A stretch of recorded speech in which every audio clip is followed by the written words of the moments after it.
Deixa eu falar para vocês uma notícia importante aqui, porque a pesquisa Datafolha, divulgada recentemente, indicou que 17% dos que recebem o Bolsa Família dizem apostar ou já ter feito apostas esportivas online, as chamadas bets. Desses, 32% gastam em média R$100 ou mais até por mês com essa prática. Recriado pelo próprio governo Lula no lugar do Auxílio Brasil, o Bolsa Família pagou um valor médio de R$ 680,61 às 21 milhões de famílias contempladas para ingressar, inclusive, nesse programa. Só para vocês entenderem como que entra no Bolsa Família, a principal regra é que a renda de cada integrante do núcleo familiar seja de, no máximo, R$ 218 por mês. Ou seja, a notícia que eu te trago é, dos que recebem o Bolsa Família, 17% estão gastando com jogos de azar. Vocês veem problema nisso, Pepe? Não, eu não vejo problema nisso. Meu Deus. Não. Faz parte do conceito liberal da transferência de renda exatamente a pessoa usar aquele dinheiro da forma como ela quer usar. E a aposta eu posso ver como lazer. A pessoa pode brincar e se divertir gastando R$1, R$2 dos R$600 em aposta. Então, a dimensão humana não é só comida. As pessoas se alimentam também com lazer, se alimentam também com cultura. Então, esse tipo de notícias aí, e as pessoas que se colocam contra a esse tipo de uso do Auxílio Brasil, do Bolsa Família, não sabe o conceito de engrandecimento individual. Você engrandece não só colocando comida na mesa, você engrandece também por vários outros aspectos. E esse conceito liberal, que nisso eu concordo com o Mano, não é? E com a Júlia, né? É algo que tem que ser aplaudido, né? Tratar o beneficiário do Bolsa Família como adulto. Ele tem que gastar o dinheiro da forma como ele quiser gastar, como adulto. O problema é se ele gastar o dinheiro com aposta e não comer, né? Mas isso é outra discussão. E também é uma decisão individual, claro, né, do cara. Sim. E a gente não está sabendo qual o volume de dinheiro que esses 17% gastaram com apostas, né? Porque pode ser um volume pequeno, pode ser um volume... O que eu acho que a pesquisa retrata é justamente essa situação trágica do ponto de vista da pobreza e a pessoa, de alguma forma, ainda pegando uma certa quantidade de dinheiro. Eu tenho que fazer um contraponto nisso, porque eu puxei os dados da pesquisa aqui, você tem cerca de 60% das pessoas que recebem gastando de R$50 a R$100 nesses sites de aposta. E nós não estamos falando de um país que tem esse programa de distribuição de renda, que, é claro, todo mundo que concorda com o Bolsa Família, é um programa importantíssimo num país como o Brasil, mas nós temos uma situação fiscal praticamente desesperadora. Ao final desse ano, um déficit aproximado de quase 200 bilhões de reais, sendo que grande parte do orçamento é destinado para esse tipo de programa. E vendo o governo empregando esforços, claro, nunca para cortar gastos, mas sempre para aumentar a arrecadação, pesando mais sobre as empresas, pesando mais sobre o mais pobre, aumentando imposto sobre o consumo. Então, enfim, eu não consigo concordar que as pessoas que recebem esse tipo de programa aqui num país como o Brasil têm que servir, sim, para subsistência. Você é autoritário, cara. Eu não sou autoritário.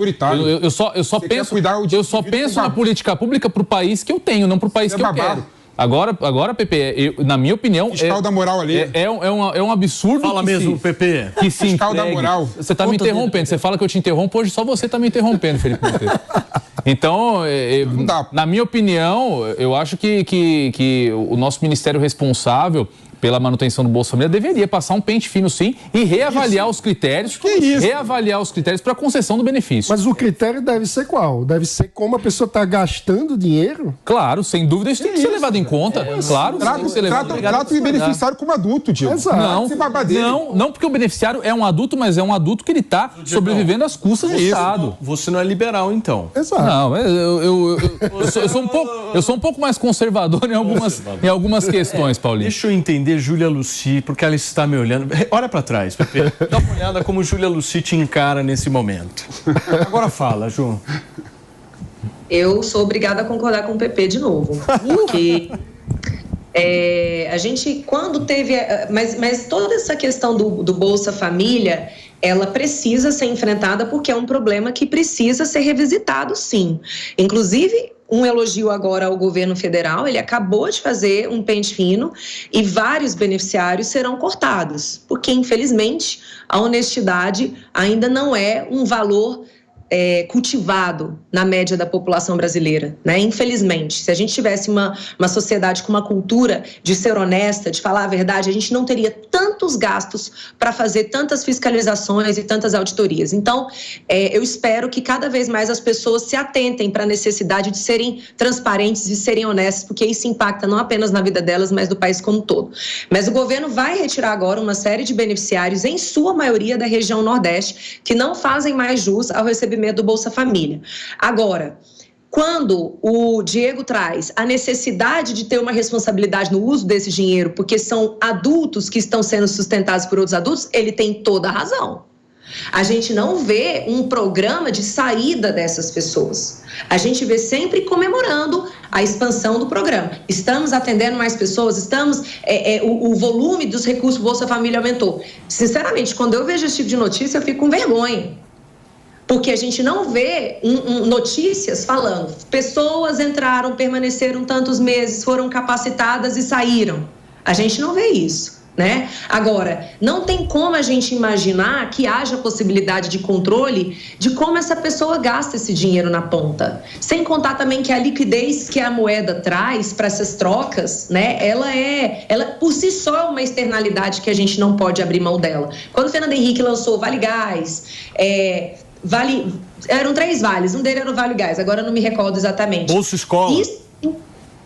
Obrigada. Isso tudo acaba criando sistemas de microeconomias paralelas, porque a pessoa, por exemplo, não precisa mais do gás. Aí o que ela vai ter que fazer? Ela vai ter que vender o gás para o vizinho. Só que quando ela vende o gás para o vizinho, ela vai vender com deságio, porque muitas vezes o vizinho também não precisa daquele gás da maneira como precisaria se ele tivesse comprado. Então, essas séries de deságios, elas vão empobrecer na população que recebe esse recurso. Então, o correto é sim dinheiro, certo? Mas o correto é a gente, como sociedade, cobrar a revisitação desse pacto, porque enquanto um adulto trabalha para manter 2, 3 adultos, há 2, 3 adultos que muitas vezes sequer procuram emprego, tá? Porque estão ali se mantendo com esses recursos do Bolsa Família, e isso não é justo. Muito bem. Quem pediu, Fafá? Eu queria pedir a palavra aqui e dizer o seguinte, que eu discordo em partes do meu amigo PP, discordo em partes do meu amigo Diego também. Vai ficar no meio. Vou ficar aqui entre a cruz e a espada. Discordo do PP no seguinte ponto. A aposta esportiva pode ser lazer? Pode ser lazer, mas a gente tem que tomar cuidado com o vício. O Brasil trata pouco, aliás, não trata a ideia do vício em aposta. Isso já é muito tratado lá fora. Inclusive, jogadores de futebol foram punidos recentemente por conta do vício em aposta. Eu espero, inclusive, que a regulação das casas de aposta aqui no Brasil possa trazer esse debate à tona. Mas discordo do Diego no seguinte sentido. A gente não pode controlar quem usa o dinheiro do Bolsa Família para aposta da mesma forma que a gente não controla quem o cara põe na lista do supermercado. Vai culpar ele por gastar mais, por comprar o refrigerante A, não ter comprado o B, que é mais barato? Acho que não faz sentido nesse assunto. Mas isso me lembra o seguinte, há alguns anos eu ouvi falar de uma pesquisa que dizia que o brasileiro está gastando mais do que nunca com loteria da Caixa Econômica Federal mesmo, a Mega Sena.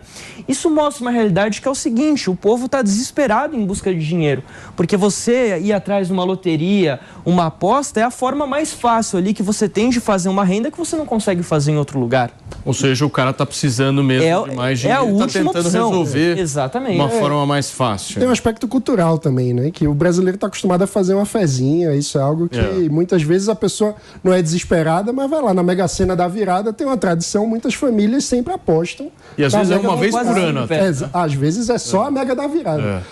Mas eu acho que tem um aspecto importante de política pública para essa discussão, que eu vou na esteira do que disse a Júlia, que é adicionar no Bolsa Família, inclusive essa é uma proposta do professor Ricardo Paz de Barros, que é um dos criadores do Bolsa Família, conselheiro do Livres também, de criar o agente de desenvolvimento social, que é uma figura que existe, por exemplo, nas políticas sociais da Alemanha, cujo papel seria ser uma espécie de consultor de construção de um plano de autonomia para a vida de cada beneficiário. Ou seja, qual seria o papel desse agente? Criar um diagnóstico junto com o próprio beneficiário sobre quais são as efetivas causas da pobreza de cada um dos beneficiários do Bolsa Família para tentar construir um plano de superação da pobreza. E como assim? Né? Quais são as causas da pobreza? Muitas vezes tem causas múltiplas. Às vezes é a necessidade de uma vaga na creche, às vezes é a necessidade de um plano odontológico, às vezes a pessoa não consegue um emprego porque não tem dente. E acaba não passando no processo seletivo para o emprego, ou seja, conseguir diagnosticar a raiz, a causa da pobreza de cada família e construir um plano em conjunto com cada família para que as pessoas se integrem ao mercado de trabalho e possam ser donas da sua própria vida, criar sua própria renda e deixar de depender do Bolsa Família, é um aspecto essencial para melhorar o programa. Gente,